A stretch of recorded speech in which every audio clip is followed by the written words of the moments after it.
Você precisa conhecer agora a nova plataforma progressista OM Play, Outro Mundo em Debate. Vem conhecer, entra na plataforma, você vai encontrar cursos com os principais pensadores da história do mundo.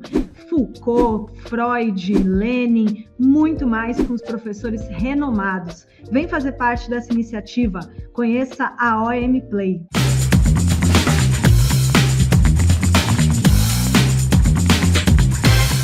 Seja bem-vindo à revista Fórum, eu sou Carlito Neto, historiador e cientista político, e hoje eu estou aqui para analisar com vocês, mais uma vez, o PL que o governo apresentou sendo PL antifacção, mas que ao cair na mão do Guilherme Derrite e do universo, no mínimo, estranho do Hugo Mota, do Tarcísio de Freitas, né, um universo quase que gangster, supostamente, já que tem ali Ciro Nogueira, tem Arthur Lira e toda essa coja, que vez ou outra tem problema com a justiça, que vez ou outra é citado em alguma delação ou em alguma movimentação, que vez ou outra o nome aparece estranhamente com pessoas que são criminosas ou ligadas ao crime, a gente já sabia que o PL antifacção do governo viraria o que está virando, o PL pró-facção do Guilherme Derrite. Só que me chamou a atenção um ponto importante, que aconteceu o quê?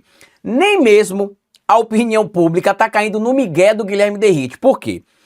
Ele pegou o texto do governo, o governo ouviu representantes do Ministério Público, especialistas em segurança pública, representantes do Poder Judiciário, representantes das polícias militares, civis, federal, guardas municipais, para poder construir o texto que poderia, evidentemente, ser melhorado em um ponto ou outro. O texto não estava 100% pronto, tinha gente que não estava 100% pronto no seguinte sentido, né? Algumas pessoas poderiam dizer que não concordava com tudo, e poderiam solicitar alterações. O texto estava 100% pronto, evidentemente, na mão do governo, mas ele poderia não estar 100% pronto para a votação. A oposição poderia apresentar um ponto ou outro, né? Eu sou contra isso aqui, eu sou contra esse ponto, eu acho que esse ponto deveria ser assim, eu acho que esse ponto deveria ser assado, eu acho que essa situação deveria ser desta maneira. Faz parte do debate público. Mas pasme, meu amigo e minha amiga, 3 horas depois de ser escolhido o relator do PL antifacção, o Derrite foi inverter o PL. Ao invés de combater as facções criminosas e o crime organizado, ele facilitou a vida dos criminosos e do crime organizado. E quem diz isso não é Carlito Neto, não. Quem diz isso não é a revista Fórum, não, tá? Quem diz isso são autoridades no assunto, como, por exemplo, o Dr. Lincoln Gaquia, membro do Ministério Público de São Paulo, o maior especialista em organização criminosa atualmente no Brasil e o maior especialista no primeiro comando da capital neste momento também no Brasil. Ele deu uma entrevista alguns dias atrás em vários veículos dizendo que Derrite apresentou o texto, que na análise do próprio Dr. Lincoln Gaquia foi um erro, 3 horas depois de ter sido escolhido pelo Hugo Mota para ser relator do PL antifacção e não ouviu ninguém.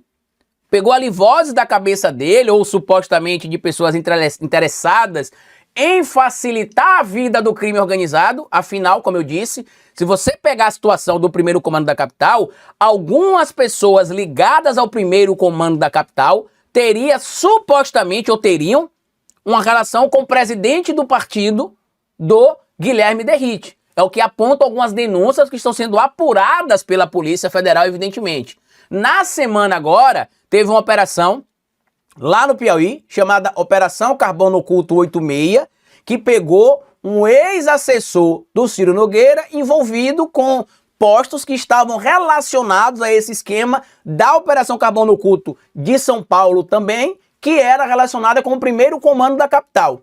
Então faz sentido, evidentemente, o Guilherme Derrite querer facilitar a vida dos supostos comparsas ou dos supostos aliados no crime do presidente do seu partido, se as informações se consolidarem, se as informações se confirmarem. Só que o que ele não esperava é que o projeto dele seria tão ruim, mas tão ruim, que já está no 4º texto. Ele já alterou o texto, já produziu 4 textos diferentes. A situação é tão complicada que o Hugo Mota, para tentar meio que amenizar as coisas, pegou o telefonezinho aqui, aí ligou. Opa, ministro Lewandowski, tudo bom? Como é que tá o senhor? Rapaz, a situação aqui tá meio feia. Eu sei, eu fui panguão, eu sei, eu errei, eu sei. Mas como é que nós corrigimos essa situação, meu patrão? Dizer que ele é matuto, né? Que não sabe o que tá acontecendo. Aí o ministro Lewandowski falou, olha, Hugo, de cara eu já te adianto o seguinte, metade do que está no PL aí, no texto substitutivo do Derrite, é inconstitucional. Só para vocês terem noção, por exemplo, eles querem punir a família do indivíduo que comete o crime, pelo crime, mas quer facilitar a vida do criminoso. Como assim, Carlito? Ele quer facilitar a vida do criminoso porque ele queria que acontecesse o seguinte, vamos pegar o exemplo do Rio de Janeiro. 2 secretários do Cláudio Castro, segundo a Polícia Federal, são ligados ao Comando Vermelho e em uma das informações que a Polícia Federal chegou a compartilhar, o senhor Alessandro Pitombeira Carracena, que foi secretário do Lazer e do Esporte do Cláudio Castro, e que até alguns meses atrás estava na gestão atual também do Cláudio Castro, era membro do Comando Vermelho, segundo a Polícia Federal. Era membro do Comando Vermelho, segundo a Polícia Federal. E aí, o que é que o Derrite queria? O Derrite queria, por exemplo, que a Polícia Federal prendeu o Carracena, né? Agora em setembro, prendeu o Carracena, prendeu o TH Joias, que era assim também com o Cláudio Castro, e está investigando o secretário do Cláudio Castro do Direito do Consumidor, de Defesa do Consumidor, o Gutenberg, que também teria tido ali uma reunião com o Índio do Lixão, traficante do Rio de Janeiro, que foi preso também, porque ele queria ser apoiado para ser candidato a vereador, e aí tinha alguns esquemas ali, a gente já sabe, inclusive eu já mostrei aqui na revista Fórum na semana passada, e ontem a gente repercutiu aqui de novo, né, que o TH Joias disse que tinha pedido para o Alessandro Pitombeira Carracena conversar com o secretário da Polícia Federal, da Polícia Militar do Rio de Janeiro, que na época era um senhor chamado Luiz Henrique, para retirar o batalhão da choque da polícia da Gardenia Azul e substituir por um batalhão da polícia normal. Coincidência ou não, cerca de 4 meses aproximadamente depois desta ligação, o batalhão da polícia choque foi substituído por um batalhão de polícia normal, como queria inclusive os traficantes ali que retomaram esse território que antes era de domínio das milícias e voltou a ser de domínio do Comando Vermelho. E o projeto do Derrite, meu amigo e minha amiga, ele é tão ruim como eu disse, ele ajuda lá o criminoso, afinal, né, imagina aí o doutor André Rodrigues ligando, amanhã a Polícia Federal vai fazer uma operação aí, viu, Cláudio Castro? E aí a gente vai prender 2 indivíduos do seu governo, né, o Alessandro Pitombeira Carracena e o Gutenberg. Aí Cláudio Castro vai falar, beleza, pode vir, eles vão estar aqui esperando vocês. Olha que absurdo. E ainda tem o outro ponto, que é o quê? A história do auxílio reclusão. A extrema-direita, vagabunda, bandida, canalha, bolsonarista, espalha a tese de que no Brasil o preso tem tanta regalia que recebe auxílio reclusão. E aí eles dão a entender que como no Brasil tem quase 1 milhão de presos, existe quase 1 milhão de pagamentos em auxílio reclusão. Isso é falso. O único indivíduo que tem direito ao auxílio reclusão, que não é nem para ele, é para a família, é o indivíduo que foi preso e que durante o período que ele teria cometido o crime que ele foi preso, ele trabalhava de carteira assinada, ele era CLT. Então ele prestava ali pagamentos de tributos ao Estado. Então como ele foi preso por cometer um ato criminoso e ele era registrado, a família tem direito a receber o auxílio reclusão. A família não tem culpa que o cara é criminoso. E aí o que é que o Derrite quer fazer? Quer que a família, que não tem nada a ver com o crime cometido pelo indivíduo, não receba auxílio reclusão. Traduzindo, deixa a família passar fome, é bom que outros lá entram pro crime também, a gente já mata logo, e se for um preto, um pobre favelado, melhor ainda. Porque se é preto, pobre favelado, é projeto de bandido, quando a gente já não chama de bandido. É assim que eles vendem, né? Inclusive em cursos de formação por aí. Só que o projeto é tão ruim, meu amigo, mas tão ruim,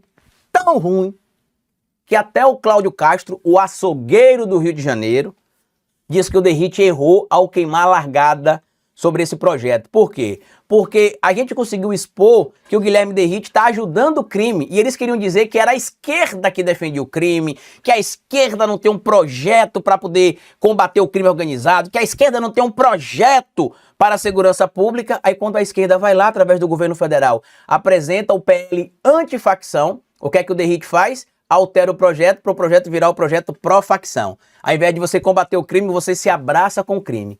Aí vem ali o pastor do capeta, o emissário do mal, o Sóstenes Cavalcante, e diz que vai fazer um adendo no texto do Derrite, que já está na 4ª versão, tá? Já está na 4ª versão, para equiparar as facções criminosas aos grupos de terror. Mas por que eles querem fazer isso, Carlito? O pastor do capeta, que abre a boca com a voz dele, mas a mensagem que sai ali é do Silas Malafaia, Ele quer que as organizações criminosas, as facções criminosas sejam equiparadas a grupos de terror, para que o Trump possa fazer aqui no Brasil o que ele está fazendo na Venezuela, o que ele está fazendo na Colômbia, mandar mísseis. Carlito, mas ele pode fazer isso? Em tese não, porque seria interferir na soberania do Brasil. Porém, anotem isso, desde o 11 de setembro de 2001, o governo dos Estados Unidos da América não necessariamente são mais obrigados a pedir autorização do Congresso para poder atacar uma outra nação, para poder atacar um outro país. Por quê, Carlito? Porque neste caso em específico, a alegação seria de que o ataque não seria necessariamente a um outro país. É neste caso, tá? Para atacar um outro país precisa de autorização? Precisa. Mas nesse caso que eu estou citando não precisa, por quê? Porque ele diria que estaria atacando células de terror que ameaçam os Estados Unidos da América. Então, traduzindo, o que o Trump está fazendo na Venezuela e na Colômbia só não é visto, entre aspas, de forma ilegal nos Estados Unidos da América, porque ele está alegando que são grupos de terror. São narcoterroristas, e esses narcoterroristas ameaçam os Estados Unidos da América. E que por conta do 11 de setembro de 2001, o Trump pode atacar esses países, né, ou essas bases desses grupos de terror, porque eles representam uma ameaça para os Estados Unidos da América. O que é que a cadela do Trump quer fazer neste momento, o senhor Sóstenes Cavalcante? De novo, entregar ao Brasil, estender mais uma vez uma bandeira dos Estados Unidos da América na Avenida Paulista. Mas como eu disse, o projeto é tão ruim que o Cláudio Castro criticou. Ele disse que foi um erro do Derrite já alterar o texto em 3 horas, porque ele disse que esse projeto era um projeto para se discutir por mais tempo. E aí eu preciso tirar o chapéu para o Cláudio Castro, que ele está certo. Estrategicamente falando, a extrema-direita deu um tiro na cabeça, não foi nem no próprio pé.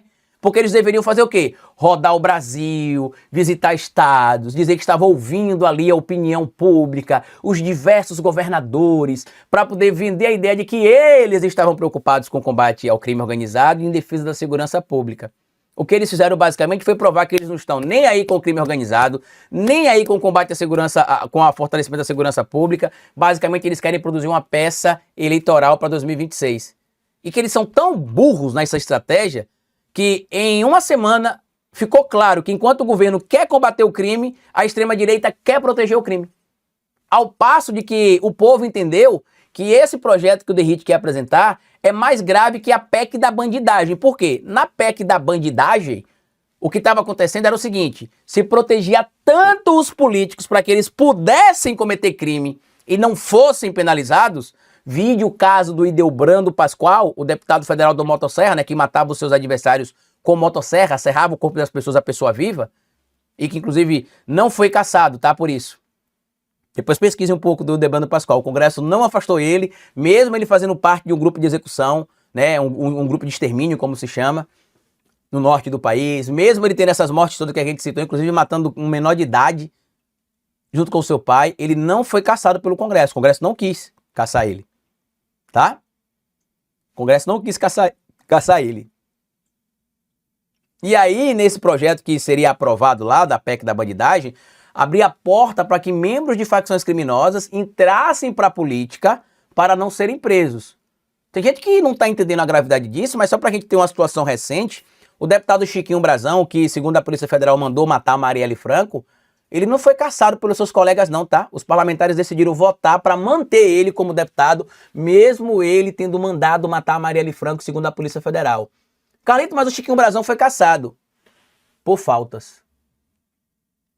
Cassado por faltas. Se você não sabia disso, pasme, tá? O Congresso Nacional defendeu o direito de um parlamentar matar outra parlamentar e não ser punido. Talvez tenha se inspirado ali no pai do Collor, no Arnon de Mello, que matou um colega senador dentro do Senado e ainda saiu como herói e a vítima como culpado. E a Globo publicou um editorial, inclusive, criticando a postura do Derrite, só para vocês terem noção. A Globo publicou um editorial que é o seguinte: politização não pode prejudicar o combate a facções. Projeto contra crime organizado deve ser encarado como política de Estado e não como fonte de dividendo eleitoral. Aí vai o panguão do Hugo Mota e diz que não tem nada a ver com política. E aí você olha pro lado dele. Toda a extrema-direita com ele. Sóstenes Cavalcante, Derrite, Bia Kicis, mas não tem nada a ver com política. Será mesmo, Hugo Mota? Será mesmo? A máscara não tá caindo não, tá? a máscara caiu.